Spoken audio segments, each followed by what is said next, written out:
गुजरात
के जूनागढ़ जिले में स्थित गिरनार पर्वत ये केवल पत्थरों का पहाड़ नहीं बल्कि हजारों वर्षों से साधु संतों की तपोभूमि रहा है।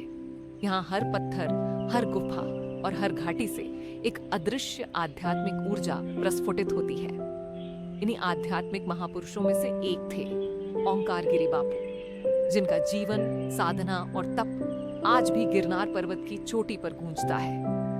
ओंकार गिरी बापू का प्रारंभिक जीवन जम्मू में बीता। उनका परिवार माता वैष्णो देवी के पुजारी परंपरा से जुड़ा हुआ था। एक सम्मानजनक पद पर कार्यरत रहते हुए उनका जीवन साधारण मार्ग पर चल रहा था, परंतु नियति को कुछ और ही मंजूर था। उन्हें दुर्लभ रोग कैंसर ने घेर लिया। बड़े बड़े अस्पतालों और उपचारों के बावजूद कोई लाभ नहीं हुआ। गिरनार पर्वत सदा से साधकों का अद्वितीय केंद्र रहा है। यहीं पर ओंकार गिरी बापू का मिलन हुआ, बनारस बापू और उनके शिष्य ज्ञान मुनि से। ज्ञान मुनि ने गिरनार की औषधियों और तपोभूमि की शक्ति से ओंकार गिरी की बीमारी को दूर किया।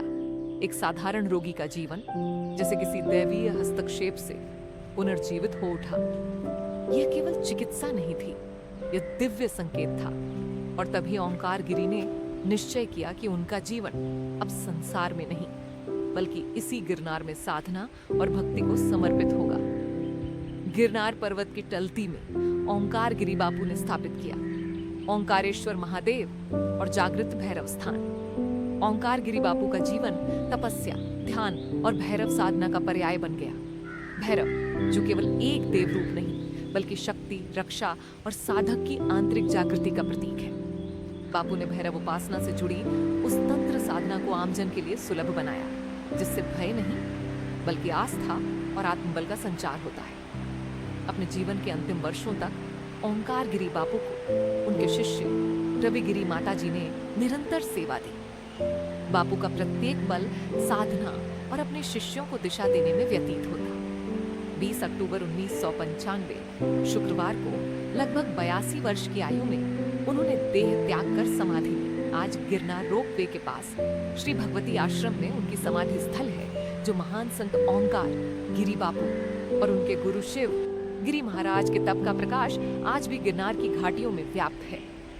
आज भी गिरनार पर्वत की टलती में स्थित समाधि स्थल पर श्रद्धालु और साधक दर्शन के लिए आते हैं। ओंकार गिरी का भैरव स्थान आज भी जीवंत धड़कनों जैसा प्रतीत होता है। जहाँ भैरव होते हैं वहाँ सभी जीव भय से मुक्त हो जाता है। ये बात यहाँ भैरव के स्थान पर पशु पक्षियों और मानवियों को देख प्रत्यक्ष अनुभव नजर आता है। ओंकार गिरी बापू ने हमें यह सिखाया कि कभी भी जीवन की विपत्तियां आस्था से बड़ी नहीं होती। एक रोगी से साधक बनने तक का उनका रूपांतरण हमें यह संदेश देता है कि जब शरीर थक जाता है तब आत्मा की शक्ति हमारा सहारा बनती है। गिरनार पर्वत उनका साक्षात प्रमाण है, जहां हर गुफा गूंजती है और हर शिखर कहता है भक्ति, तप और साधना ही जीवन का परम सत्य है।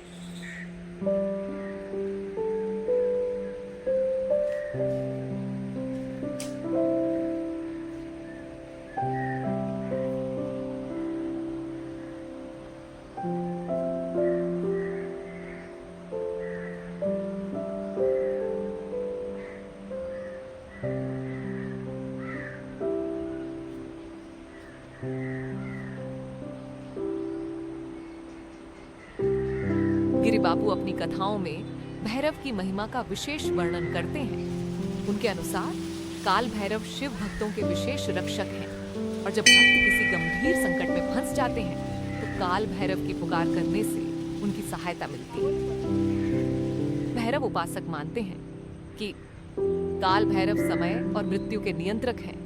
वे भक्तों को अकाल मृत्यु से बचाते हैं, शत्रुओं से रक्षा करते हैं, कानूनी समस्याओं में सहायता करते हैं, आर्थिक समृद्धि प्रदान करते हैं। ओंकार गिरि बापू और गिरनार के अन्य भैरव उपासक भारतीय आध्यात्मिक परंपरा के जीवंत उदाहरण हैं। गिरनार पर्वत की प्राचीनता, यहाँ की गुफाएं, आश्रम और संत महात्माओं की उपस्थिति इसे एक विशेष आध्यात्मिक शक्ति केंद्र बनाती है। काल भैरव की उपासना यहाँ केवल एक पूजा पद्धति नहीं है, बल्कि एक संपूर्ण जीवन शैली है जो भक्तों को भय से मुक्ति, शक्ति प्राप्ति और आध्यात्मिक उन्नति का मार्ग दिखाती है। गिरनार की यह परंपरा आज भी जीवंत रूप में चली आ रही है और भविष्य की पीढ़ियों के लिए आध्यात्मिक प्रेरणा का स्रोत बनी रहेगी। गिरनार सिर्फ एक साधकों की भूमि ही नहीं, बल्कि इतिहास और आध्यात्म का संगम है। यहीं पर जैन धर्म के 22वें तीर्थंकर श्री नेमिनाथ भगवान ने दीर्घकालीन तपस्या की और मोक्ष प्राप्त किया। इतिहास कहता है सम्राट अशोक ने इसी पर्वत की तलहटी में धर्मलेख अंकित करवाए, जो आज भी समय की गवाही देते हैं। गिरनार के मंदिर, चाहे वह अंबा माता का प्राचीन पवित्र धाम हो या मल्हारी मार्तंड भैरव का स्थान, हर जगह से एक ही स्वर सुनाई देता है। यह भूमि साधकों की है, यह भूमि आत्मज्ञान की है।